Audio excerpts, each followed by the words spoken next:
Glória a Deus. Então os próximos testemunhos agora no próximo Reviva, em nome de Jesus. Eu queria trazer uma breve meditação, que depois nós vamos servir a ceia. Hoje é culto de ceia também. Eu queria meditar lá em Colossenses, capítulo 1, versículo 16. Colossenses 1,16. Queria agradecer à igreja, que mais um retiro nós fizemos. E a igreja entende que dízimo e oferta é para investir em evangelismo.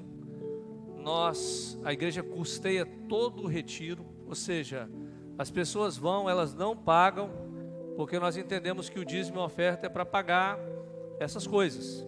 Então a nossa igreja, ela tem essa visão de que quando nós falamos de evangelismo, nós não podemos cobrar.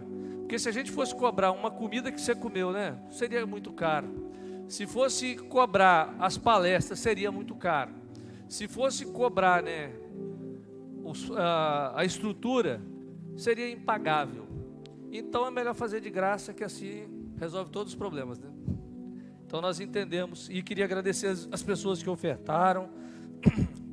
Tudo de primeira, comida de primeira, foi muito bom a equipe que trabalhou. Depois nós vamos orar com a equipe que trabalhou, que se dedicou esse final de semana. Colossenses 1,16. A palavra diz assim: pois tudo, absolutamente tudo nos céus e na terra, visível e invisível, todas as coisas cooperam nele, começaram nele e nele encontraram o seu propósito. Queridos, o que move a sua vida?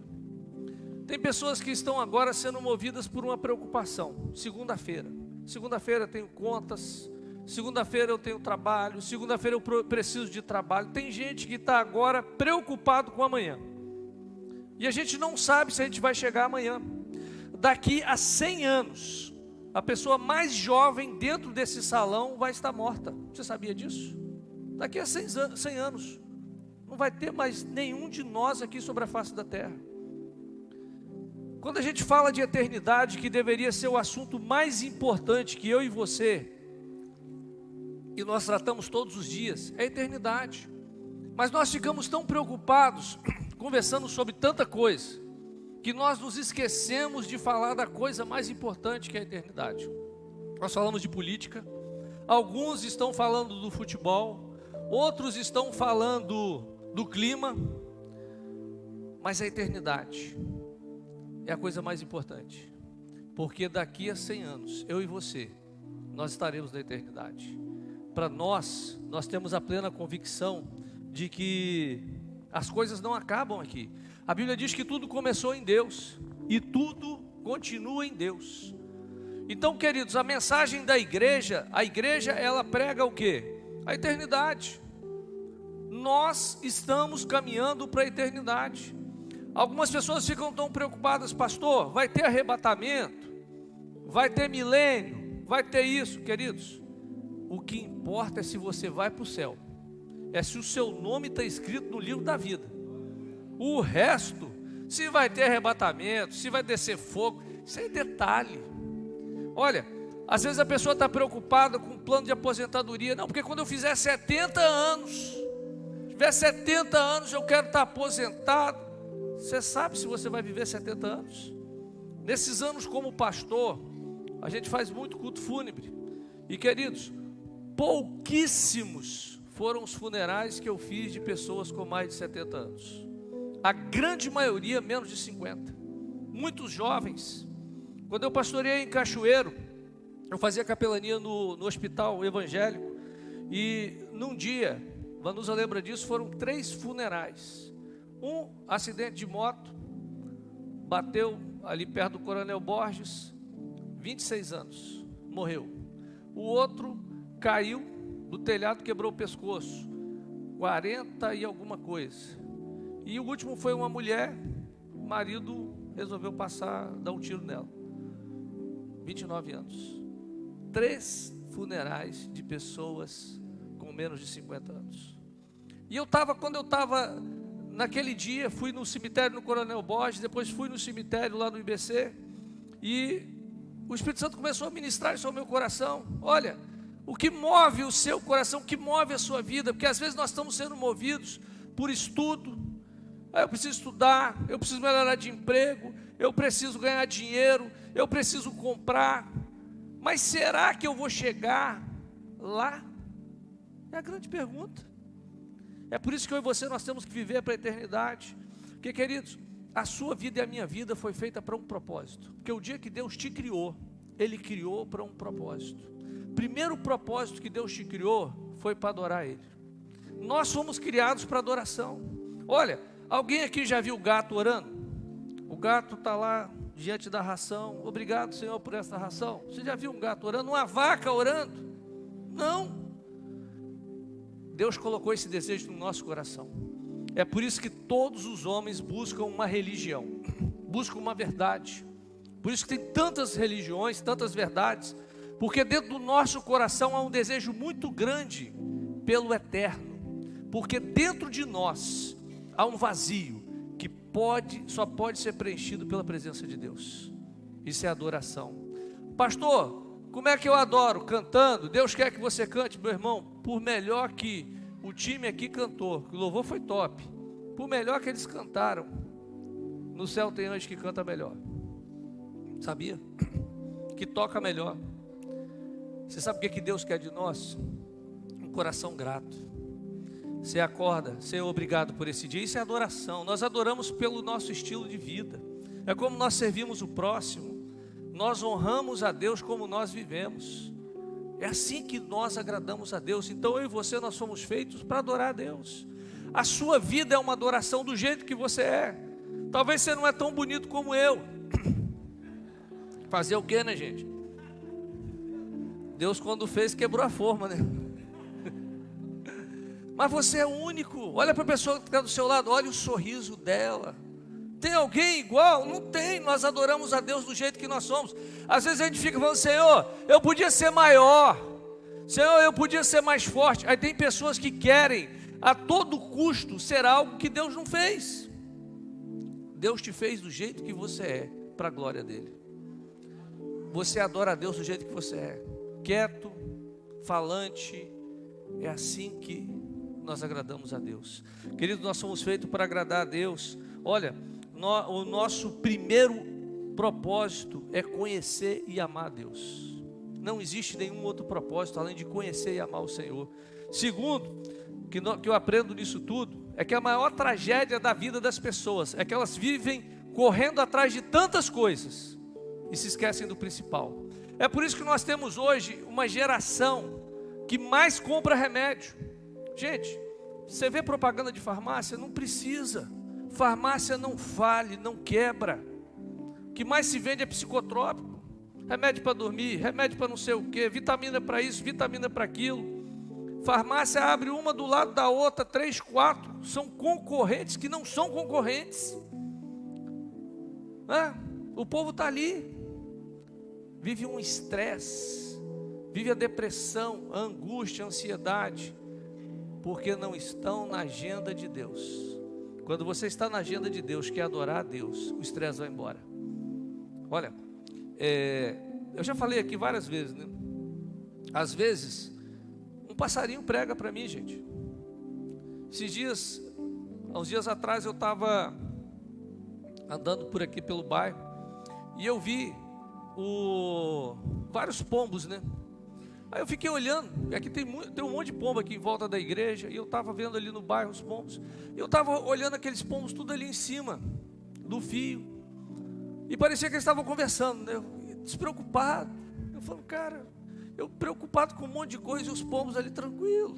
Aí daqui a pouco, uma pessoa jogou um monte de pão no chão, aí os pombos desceram, foram lá e comeram. Eu falei, olha Jesus falando, olhai as aves, não semeiam, nem colhem, contudo, vosso Pai Celestial as alimenta. A única coisa que você vê os pássaros fazendo é cantando, porque eles sabem quem é Deus. Eles sabem que Deus vai cuidar deles. É por isso que nós temos que viver uma vida de adoração. No meio do problema, adore ao Senhor. No meio da dificuldade, cante. No meio da tristeza, comece a cantar. E você vai ver um óleo de alegria sobre a sua vida, sobre a sua casa. Queridos, A coisa mais importante é você conhecer Deus. Segunda coisa é fazer parte da família de Deus. Lá em João 15, versículo 5, Jesus diz que Ele é a videira e nós somos as varas. E quem está nele, esse pode dar muito fruto. Eu falei isso no Reviva. Gente, igreja é igual a arca de Noé.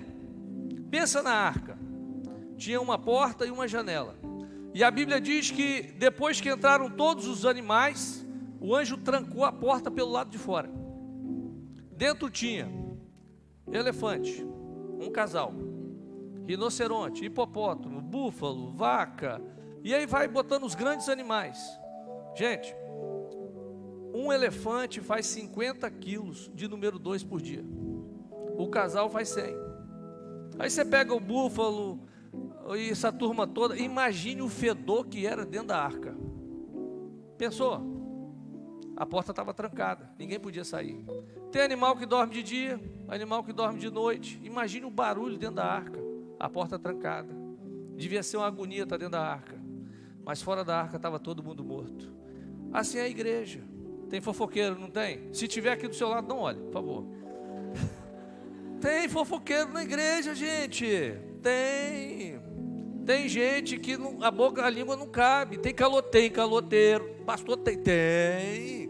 Podia trocar o nome aqui, tirar Getsemane e botar Mosespe, Xuri. Mas lá fora está todo mundo morto. Porque Jesus, quando vier, vai buscar a igreja. Você tem que fazer parte da igreja. E olha, nós somos o remédio da outra pessoa. Aquele irmão que vive fazendo você orar, faz você buscar mais a Deus. Tem irmão que é assim, pastor, tem irmão que é prova, né? É ele que vai te fazer ser promovido, meu irmão. Agradeça a Deus por esse irmão, que é prova na sua vida. Isso é a igreja de Cristo, então nós temos que fazer parte da igreja. Nós temos que ser iguais a Jesus, porque, querido, se você não for igual a Jesus, você vai ser igual a quem? O mundo aí fora está um caos, está um caos.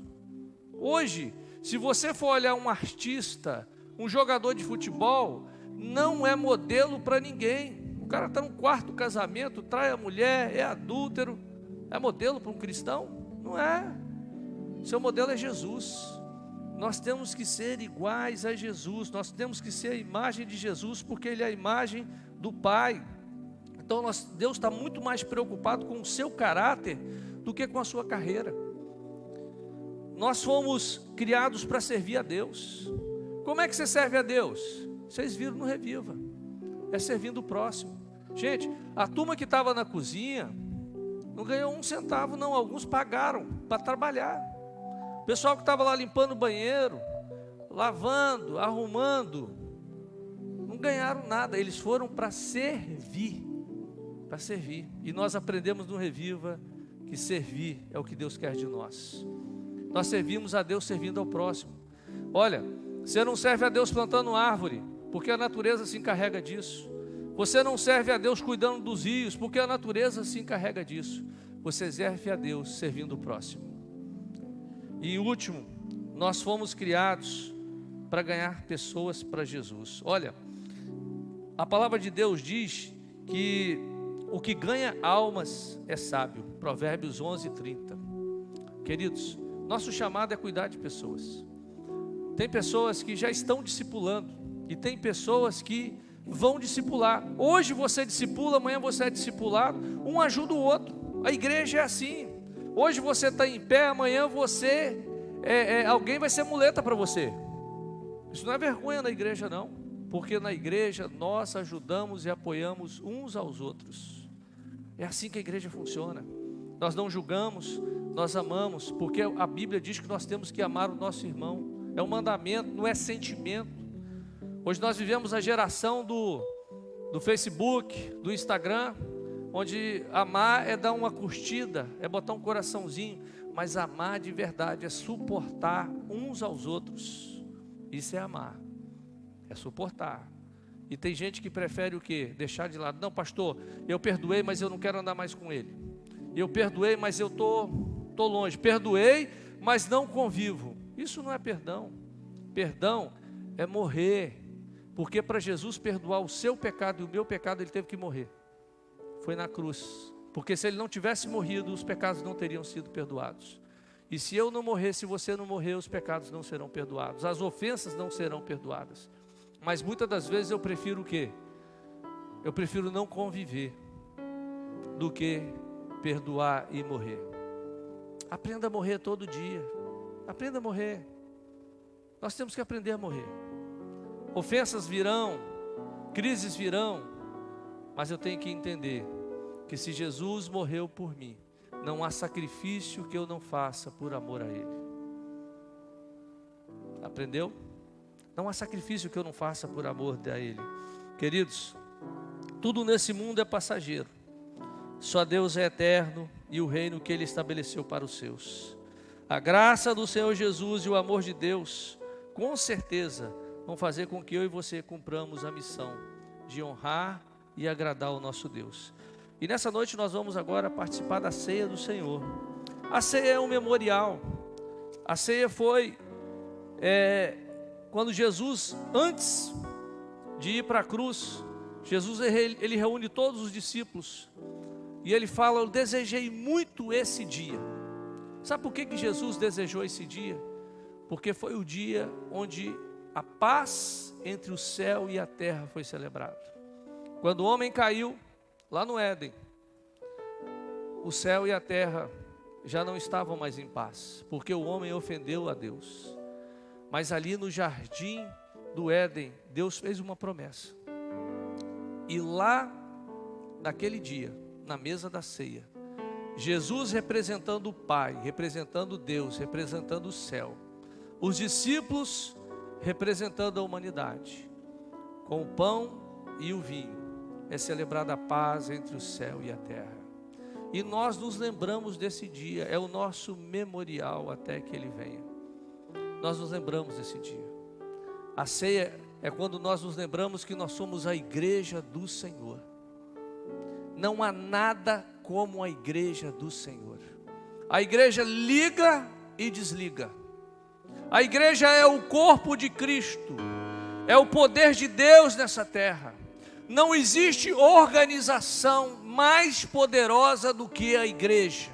Nenhum partido político, nenhum governo, nenhum país tem o poder que a igreja tem. A igreja pode fechar a boca de fumo, a igreja pode mudar o clima da nação. Só a igreja fala em nome do Senhor. A igreja é boca de Deus nessa terra. E quando você ora, você declara o poder sobre a sua casa, sobre a sua família. Porque você é a igreja. E nós somos igreja quando estamos juntos. Separados nós não somos igreja. Dividido nós não somos igreja. Porque nós somos um corpo. Eu dependo de você, você depende de mim. Eu te levanto, você me levanta. E junto o diabo não tem poder contra nós. Porque a palavra diz que as portas do inferno serão arrebentadas pela igreja. E é você que vai fazer isso. Você é a igreja. Por isso, queridos, não ande de cabeça baixa. Às vezes nós andamos de cabeça baixa. O diabo está atacando a minha família. Queridos, o diabo ele não tem poder. E quando você se levanta, ele cai, porque ele está debaixo dos seus pés. Quando você se levanta, você declara a glória de Deus sobre a sua casa, sobre a sua família. Eu e você, nós temos que entender quem nós somos, a nossa posição em Cristo, a autoridade que nós temos em Jesus, a posição que nós temos no nome de Jesus. Há um poder que é o nome de Jesus, e esse poder está sobre a sua vida, sobre a sua casa. Esse poder, ele é livre para você usar. Agora, se você se calar, as pedras vão clamar. É por isso que, como igreja, nós não podemos nos calar diante do que acontece. A injustiça social, as drogas, a prostituição, as famílias sendo destruídas.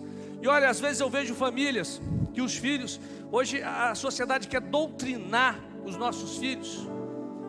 A escola diz o seguinte: olha, você não tem um sexo definido, ainda vai ser, você vai construir o seu sexo.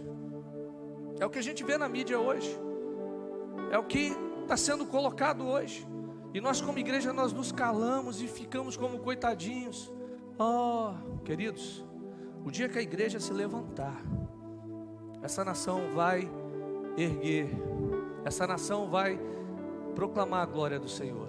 O dia que nós pararmos de fazer shows e começarmos a clamar e a interceder, nós vamos ver a glória de Deus nessa nação. Nós vamos ver os nossos filhos que foram levados, sendo tragos de volta do cativeiro. Nós vamos ver a restauração nas nossas famílias, casamentos. Nós não podemos aceitar o que está acontecendo na nossa sociedade. É por isso que, como igreja, eu quero te convidar para ser boca de Deus. Jesus, ele disse que nós faríamos as mesmas obras e faríamos coisas maiores. É por isso que eu falei no final de semana, Jesus pode mudar uma história. Quem foi no Reviva aqui antes e teve a história mudada no final de semana? Olha só, muitas vidas foram transformadas. Eu poderia chamar pessoas aqui para vir, né? Quando eu vi Neidmar chegando ali, eu sou apaixonado pela Neidmar. Cadê Neidmar? Ali, ó. Final de semana, Neidmar. Precisou de mais do que isso? História de Neidmar, perto daqui, nenhuma delas se compara. Deus pode fazer infinitamente mais, além daquilo que nós pedimos ou pensamos, porque há um poder, e esse poder está sobre a sua vida. E eu quero te convidar a ficar em pé e nós vamos adorar.